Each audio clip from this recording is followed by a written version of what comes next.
बिस्मिल्लाहिर्रहमानिर्रहीम। अस्सलाम वालेकुम नाज़रीन इकराम, मैं हूं मखदूम शाहबुद्दीन और आप देख रहे हैं मेरा फेसबुक और यूट्यूब चैनल। उम्मीद करता हूं आप सब लोग बखैर वाफियत होंगे और जहां भी होंगे अपने अहले खाना समेत खुश भी होंगे और महफूज भी। इय्याक नअबुदु व इय्याक नस्तईन। अल्लाह, हम तेरी इबादत करते हैं और तुझसे ही मदद मांगते हैं। 27 अप्रैल 2025 इतवार के दिन का आगाज हो चुका है। नाज़रीन इकराम, कल की रात पाकिस्तान के और भारत के बॉर्डर पर LOC पर शदीद झड़पें हुई हैं, बड़ी जंग छिड़ी है। और इससे पहले तो हमने देखा कि 2 रातें कबल वादी लीपा में भारत ने हल्के हथियारों से फायरिंग की। उसके बाद पाकिस्तान की जानिब से जब भारी हथियारों से जवाब दिया गया तो फिर वो फायरिंग थम गई। लेकिन कल रात झड़पें जो हैं वो घंटों तक जारी रही हैं। मेरे पास कुछ एक्सक्लूसिव डिटेल्स हैं क्योंकि LOC मैदान जंग बना रहा है और कल पूरी रात क्या हुआ है इस हवाले से पाकिस्तान की साइड से भी हमने कुछ इंफॉर्मेशन गैदर की है। भारत क्या क्लेम कर रहा है, मुतअद्दिद जगहों पर शदीद तरीन लड़ाई की इत्तलात। साथ ही साथ पाकिस्तानी लड़ाका तैयारे इस वक्त मुकम्मल तौर पर एक्शन में हैं, तैयार बैठे हैं और किसी भी तरह की कार्रवाई का जवाब देने या फिर किसी भी तरह की कार्रवाई का रेसिप्रोकल जवाब देने और टिट फॉर टैट करने के लिए भी। और इस सब के अंदर तैयारों के साथ साथ भारत को अब यूं लग रहा है कि मिसाइल हमलों का इम्कान भी बन चुका है। इसलिए अमृतसर से लेकर कलकत्ता तक इंडिया ने जैमर्स लगा दिए हैं। इन जैमर्स का मकसद क्या है, इसे भी समझना बहुत ज्यादा जरूरी है। और भारत के हवाले से कुछ हमने इमेजेस हासिल की हैं, कुछ तस्वीर हासिल की हैं। भारत की तैयारियां तो हमने देख ली और ऑब्वियसली ये बात 100% कंफर्म अब हो चुकी है इंडिया की तैयारियों से, नरेंद्र मोदी के हिफाजती इकदामात से, कि मोदी कुछ बहुत बड़ा प्लान कर रहा है मकबूजा वादी में और LOC के अक्रॉस। शायद वो कोई लंबी जंग का प्लान बना के बैठा हुआ है। आप ये देख लें कि BSF जो है, बॉर्डर सिक्योरिटी फोर्स भारत की, उसने कल तमाम तर अपने किसानों को कहा कि 48 घंटे के अंदर अपनी फसलें काट लो। अस्पतालों में इमरजेंसियां ये नाफिज कर चुके हैं। मकबूजा वादी के अंदर इन्होंने कुछ बंकर्स बनाए हुए हैं, जो हिफाजती बंकर्स हैं, उन्हें इन्होंने खोल लिया है, टाकी शाकी मार रहे हैं, साफ सुथराई उनकी शुरू कर दी हुई है। ये सब कुछ अगर आप इक्वेशन में डालें तो आपको समझ लग जाएगा कि ये कुछ ना कुछ प्लानिंग तो कर रहे हैं। अब नाज़रीन कराम, यहां पर जो खबर आई है वो क्या है। भारतीय मीडिया क्या रिपोर्ट कर रहा है कि Pakistan army keeps up the firing along the LOC at multiple points to test India's defences. Pakistan की जो आर्मी है वो मुतअद्दिद जो पॉइंट्स हैं LOC के, उसके ऊपर फायरिंग करती है भारत की डिफेंस कैपेबिलिटीज और भारत की तैयारियों को जांचने के लिए। ये इंडियन मीडिया का क्लेम है और इंडियन मीडिया तो हर चीज के अंदर, आप ये देख लें कि पहलगाम वाला हमला हुआ, उसके 10 मिनट बाद FIR दर्ज हुई और उसमें पाकिस्तान का हाथ इन्हें पता लग गया।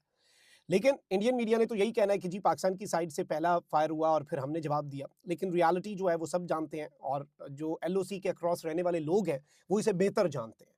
अब भारतीय मीडिया की परेशानी और खौफ इस वक्त इतना उनके आसाब पर सवार हो चुका है ना। पाकिस्तान कहते हैं कि Chenab rangers have increased deployments along their 200 kilometre AO with 12 man sections compare to 2 to 3 man teams that were previously diploid.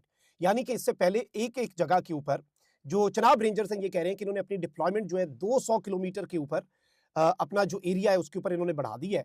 और पहले 2 या 3 बंदों की टीम एक जगह पर होती थी, अब 12 बंदों की टीम है। यानी उसमें कितने फीसद इजाफा हुआ, कितने परसेंट इजाफा हुआ, आप खुद अंदाजा कर लें।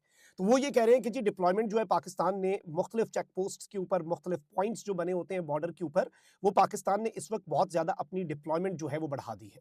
अब इस सब के अंदर एक तरफ तो ये डेवलपमेंट है, तो वहीं दूसरी जानिब हमारे पास ये खबर आई रात को ही कि LOC जो है उसके ऊपर, और मेरी वहां पर कुछ जर्नलिस्ट जो है उनसे बात हुई जो वहां पर मौजूद है और लीपा सेक्टर के अंदर मौजूद है, वहां के रिहायशियों से बात हुई। तो उनका ये कहना है कि शुरू में हमने देखा कि लाइट वेपन्स जो है उनका इस्तेमाल करते हुए इंडियन साइड जो है उससे एग्रेशन की गई, फायर जो है वो खोले गए और पाकिस्तान की साइड पे ये फायर खोल दिए गए। अब ये तो चले ठीक हो गया। अब उसके बाद पाकिस्तान की साइड से जवाब दिया गया तो भारतीय साइड से भी फिर भारी हथियार जो है इस मर्तबा गालिबन 2 रातें पहले नहीं थे उनके पास, या क्या था, लेकिन अब जो है ये हैवी वेपनरी इंडिया ने भी इस्तेमाल की है, ये खबर कंफर्म हो रही है। और लास्ट जो मैंने पता किया तकरीबन 2 घंटे तक उस एरिया के लोगों ने ये रिपोर्ट किया कि ये फायरिंग का तबादला चलता रहा, यानी पूरा असला और अच्छा खासा रिजर्व जो है वो इंडिया ने अपना इस्तेमाल किया इधर और अच्छी खासी अपनी गोलियां जो हैं वो इस्तेमाल की और पहले लाइट वेपन्स के जरिए ये चेक पोस्ट को निशाना। और इसमें मेरे पास जो खबर आई है वो ये है कि लीपा सेक्टर में एक चेक पोस्ट नहीं पाकिस्तान की, बल्कि पाकिस्तान आर्मी की मुतअद्दिद न्यूमरस जो चेक पोस्ट हैं उन्हें इंडिया ने निशाना बनाया और इंडिया ने वहां पर फायरिंग की। फिर ऑब्वियसली इस साइड से जब उन्हें जवाब दिया गया तो फिर इंडिया की बंदूकें थोड़ी देर खामोश होती, थोड़ी देर के बाद वो दोबारा से शरारत शुरू कर देते, क्योंकि ऑब्वियसली जारी बात है ऊपर से इन्हें बड़े क्लियर कट ऑर्डर्स जो हैं वो इस वक्त मिले हुए हैं। और इस हवाले से जो एक और डेवलपमेंट भी हमारे पास मौसूल हुई वो ये है कि सिर्फ लीपा सेक्टर में नहीं, लीपा सेक्टर के साथ साथ कुछ और सेक्टर्स हैं, नीलम वैली है, नीलम वैली जो है वहां पर भी क्लैशेस हुए हैं। इसके साथ ही साथ जो एक और एरिया है समानी का एरिया, वहां पर भी ये बताया गया है कि बहुत शदीद किस्म का समानी में क्रॉस बॉर्डर फायरिंग जो है उसकी इतलात मिली और ये इस वक्त सिचुएशन बन चुकी है और बाकायदा तौर पर आप कह लें कि रात गए तक पूरे के पूरे एलओसी के ऊपर मुख्तलिफ मकामात के ऊपर शदीद तरीन फायरिंग जो है दोनों साइड से उसका तबादला हुआ।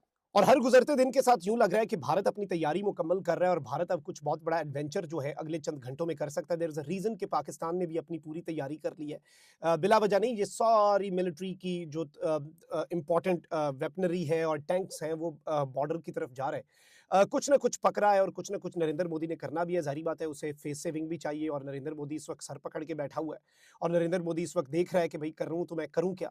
अब वहीं दूसरी जानिब डर और खौफ इतना है पाकिस्तान का कि आप को मैं बताऊं कि एक तस्वीर आई है उसमें जीएनएसएस जो है उसके हवाले से बताया गया है कि नॉर्दर्न, सेंट्रल और वेस्टर्न इंडिया जो है वहां पर जीएनएसएस जो है वो मुकम्मल तौर पर जैम कर दिया गया है। अब नाज़रीन इकराम एक तस्वीर आ रही है और उसके अंदर जो ग्लोबल नेविगेशन सैटेलाइट सिस्टम है जिसमें जीपीएस भी शामिल है, उसकी इंटरफेरेंस और जैमिंग के इंसिडेंट्स जो हैं वो नॉर्दर्न, सेंट्रल और वेस्टर्न इंडिया के अंदर मुख्तलिफ पार्ट्स के अंदर देखे जा रहे हैं। रेड और येलो हेक्सागॉन्स जो हैं वो एरियाज बताते हैं जहां पर सबसे ज्यादा अफेक्ट है और भारत जो है वो अपनी जाम करता जा रहा है ग्लोबल नेविगेशन के सिस्टम्स को और उसमें पंजाब, हरियाणा, राजस्थान और उत्तर प्रदेश जो है वो बेसिकली शामिल है। मैं आपको ये भी बता दूं कि मकबूजा वादी के अंदर तो ये बहुत ज्यादा इंसिडेंट्स आते रहे हैं और ये जीपीएस जैमिंग जो है और स्पूफिंग जो है ये इससे पहले अमृतसर और जम्मू में लेट 2023 में बहुत ज्यादा देखी गई और तकरीबन मैं आपको बताऊं कि 465 केसेस जो है इंडिया के अंदर इस तरह के आते हैं और ऑब्वियसली एक इसमें थ्योरी ये होती है कि आपका जो एनिमी स्टेट है वो ये कर रहा है और दूसरी थ्योरी इसके अंदर ये भी होती है कि जो मुल्क है वो खुद ये नहीं चाहता कि वहां पर कोई डिप्लॉयमेंट और इस तरह की चीजें जो हैं वो देखी जाएं या फिर अगला मुल्क जो आता है उसके पास जीपीएस सिग्नल्स ना हो और ये सब कुछ। तो ये भी एक चीज है जो इस वक्त चल रही है भारत के हवाले से और इस हवाले से I would ask the team कि आपके सामने जो तस्वीरें हैं वो भी चलाई जाए जिसमें जीएनएस जो है जो मुकम्मल तौर पे जैम किया जा रहा है भारत के इंपॉर्टेंट एरियाज के अंदर वो देखा जा सकता है, पंजाब, हरियाणा और अमृतसर बिलखुसूस। अच्छा, अब इसके साथ ही साथ मैं आपको ये बता दूं कि पाकिस्तान जो है उसकी तैयारी इस वक्त कहां पर है। पाकिस्तान ने इस वक्त अपनी मुकम्मल तौर पे स्पेशली रेलवेज के वाले से तो हम कल आपको बता चुके, इस वक्त पाकिस्तान ने हुकूमत ने जो इस कशीदा तरीन सूरत हाल में एक महकमा है सिविल डिफेंस का, उस सिविल डिफेंस के महकमे को भी मुकम्मल तौर पर फाल करने का फैसला कर लिया और हंगामी सूरत हाल में शहरियों के लिए पेशगी इंतजाम जो हैं उसका जायजा लेने के लिए वजारत दाखिला अपने इजलास कर रही है। वजारत खारजा ने अपना सिचुएशन रूम, ऑपरेशन रूम कायम कर लिया हुआ है। वजारत दाखिला अपनी तैयारियां और सारी मिनिस्ट्रीज को ये ऑर्डर्स दे दिए गए हैं कि जंग के अंदर एक्सट्रीम तरीन सूरत हाल से निपटने के लिए आप अपनी अपनी वजारत जो है उसके हवाले से अपनी चीज़ों को तैयार करें और सिविल डिफेंस का महकमा जो है उसके हवाले से भी पता चल रहा है और बाकी जो जंगी हालात से निपटने के लिए और अल्लाह ना करे कोई क्राइसिस बनता है हर तरह के और हर मिनिस्ट्री को उसके लिए तैयार रहने की हिदायत जो है पाकिस्तान की तरफ से जारी कर दी गई हैं। दिस इज एक्सक्लूसिव न्यूज़ कि आप ऑब्वियसली मिलिट्री जो है उसने तो अपनी तैयारी करनी है ना, फौज जो है उसने तो अपने मामलात देखने हैं, फौज ने तो जवाब देना है, लेकिन अल्लाह ना करे अगर नुकसान पहुंचता है सिविलियंस को, सिविलियन आबादियों को, तो उस कॉन्टेक्स्ट के अंदर जो पाकिस्तान के दीगर बाकी जो आपके ऑब्वियसली सिविलियन इंस्टीट्यूशंस हैं उनका रोल जो है वो बहुत क्रूशल और बहुत ज़्यादा इंपॉर्टेंट हो जाएगा। सो लेट्स सी चीज़ें किस तरफ को जाती हैं। अल्लाह ताला खैर ही करे क्योंकि हम तो अमन की बात करते हैं, हम तो पीस की बात करते हैं, हम तो सलामती की बात करते हैं और इसके अलावा हम तो इन तमाम तर चीज़ों के अंदर एक असूली मौक़िफ़ रखते हैं कि हम अमन चाहते हैं। लेकिन ऑब्वियसली अगर कोई अमन की ख्वाहिश को कमज़ोरी समझेगा, कोई आबी जारियत करेगा, जैसे कल भारत ने पानी खोल दिया, ये इस तरह की शरारतें अगर करेगा तो फिर एक मुल्क के पास ऑप्शंस जो है वो कम रह जाते हैं। सो लेट्स सी चीज़ें किस तरफ को जाती हैं, हाउ थिंग्स अनफोल्ड और मामला जो है वो क्या बनता है। लेकिन अभी तक की ये डेवलपमेंट्स थी जो आपके सामने रखना बहुत ज़्यादा ज़रूरी थी। कमेंट सेक्शन में आपने राय का इजहार ज़रूर करना है। अपना बहुत ख्याल रखिए। अल्लाह निगहबान, पाक जिंदाबाद।